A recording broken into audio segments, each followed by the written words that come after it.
ಸ್ನೇಹಿತರೆ, ಒಂದು ಕಾಲದಲ್ಲಿ ಹಿಂದಿ ಚಿತ್ರರಂಗದ ಪ್ರಸಿದ್ಧ ಕಾಮಿಡಿ ನಟರಾಗಿದ್ದಂತಹ ಗೋವಿಂದ ಅವರು ಈಗ ಒಂದು ವಿಚಿತ್ರ ಆಕ್ಸಿಡೆಂಟ್ ಮೂಲಕ ಮತ್ತೊಮ್ಮೆ ಸುದ್ದಿಯಲ್ಲಿದ್ದಾರೆ. ಏನಿದು ವಿಚಿತ್ರವಾದ ಆಕ್ಸಿಡೆಂಟು? ಗೋವಿಂದ ಅವರು ತಮ್ಮ ಗನ್ನಿಂದಾನೇ ತಮಗೆ ಶೂಟ್ ಮಾಡ್ಕೊಂಡಿದ್ದಾರೆ.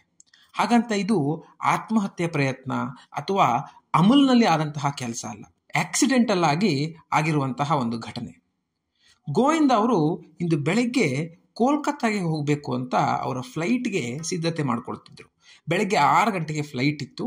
4:45 ಹೊತ್ತಿಗೆ ಅವರ ಪರ್ಸ್ನಲ್ ರಿವಾಲ್ವರನ್ನು ಒಮ್ಮೆ ಚೆಕ್ ಮಾಡಿ ಕಬೋರ್ಡ್ನಲ್ಲಿ ಇಡ್ತಿರ್ಬೇಕಾದ್ರೆ ಈ ರಿವಾಲ್ವರು ಕೈಯಿಂದ ತಪ್ಪಿ ಕೆಳಗಡೆ ಬಿದ್ದಿದೆ. ಈ ರೀತಿ ಕೆಳಗಡೆ ಬಿದ್ದಾಗ ಬುಲೆಟ್ ಶೂಟ್ ಆಗಿದೆ. ಈ ಶೂಟ್ ಆಗಿರುವಂತಹ ಬುಲೆಟ್ಟು ಗೋವಿಂದ ಅವರ ಮೊಣಕಾಲಿಗೆ ತಗುಲಿ ಬಹಳ ಪ್ರಮಾಣದಲ್ಲಿ ರಕ್ತಸ್ರಾವ ಆಗಿದೆ. ಕೂಡಲೇ ಅವರನ್ನು ಆಸ್ಪತ್ರೆಗೆ ಸೇರಿಸಿ ICUಗೆ ಅಡ್ಮಿಟ್ ಮಾಡಿದ್ರು. ಅಲ್ಲಿ ವೈದ್ಯರು ಈ ಬುಲೆಟನ್ನು ತೆಗೆದು ಪೂರ್ಣ ಪ್ರಮಾಣದ ಒಂದು ಚಿಕಿತ್ಸೆಯನ್ನು ಗೋವಿಂದ ಅವರಿಗೆ ಕೊಟ್ಟಿದ್ದಾರೆ. ಈಗ ಗೋವಿಂದ ಅವರು ಸಹಜ ಸ್ಥಿತಿಗೆ ಮರಳಿದ್ದಾರೆ, ಗುಣಮುಖರಾಗ್ತಾ ಇದ್ದಾರೆ ಅಂತ ಅವರೇ ಒಂದು ಸ್ಟೇಟ್ಮೆಂಟನ್ನು ಕೊಟ್ಟಿದ್ದಾರೆ. ಒಂದು ಕಾಲದಲ್ಲಿ ಗೋವಿಂದ ಅವರು ಹಿಂದಿ ಚಿತ್ರರಂಗದಲ್ಲಿ ಬಹಳ ಪ್ರಸಿದ್ಧವಾದಂತಹ ಒಂದು ಕಾಮಿಡಿ ನಟರಾಗಿದ್ದರು. ಆದರೆ ಇತ್ತೀಚೆಗೆ ಅವರು ಯಾವುದೇ ಒಂದು ಸಿನಿಮಾಗಳಲ್ಲಿ ಕಾಣಿಸ್ಕೊಂಡಿಲ್ಲ. ಸಲ್ಮಾನ್ ಖಾನ್ ಅವರ ಜೊತೆ ಮಾಡಿದಂತಹ ಪಾರ್ಟ್ನರ್ ಸಿನಿಮಾ ಇವರ ಒಂದು ಕೊನೆಯ ಯಶಸ್ವಿ ಸಿನಿಮಾ ಆಗಿದೆ. ಹೀಗೆ ಸಿನಿಮಾ ರಂಗದಿಂದ ದೂರ ಉಳಿದಿದ್ದಂತಹ ಗೋವಿಂದ ಅವರು ರಾಜಕೀಯದಲ್ಲಿ ಸ್ವಲ್ಪ ಆಕ್ಟಿವ್ ಆಗಿದ್ದಾರೆ. ಒಟ್ಟಿನಲ್ಲಿ ಏನೇ ಇರಲಿ, ಒಂದು ದೊಡ್ಡ ಅನಾಹುತದಿಂದ ಗೋವಿಂದ ಅವರು ಪಾರಾಗಿದ್ದಾರೆ ಅಂತ ಹೇಳ್ಬೋದು.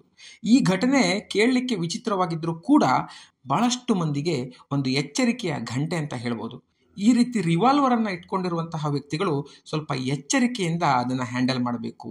ಹಾಗೆಯೇ ಗೋವಿಂದ ಅವರಿಗೆ ಕೂಡ ಗುಂಡು ಮೊಣಕಾಲಿಗೆ ಬಿಟ್ಟು ಬೇರೆ ಯಾವ್ದಾದ್ರು ಜಾಗದಲ್ಲಿ ತಗುಲಿದ್ರೆ ಒಂದು ಬಹಳ ವಿಕೋಪಕ್ಕೆ ಈ ಪರಿಸ್ಥಿತಿ ಹೋಗ್ತಿತ್ತು.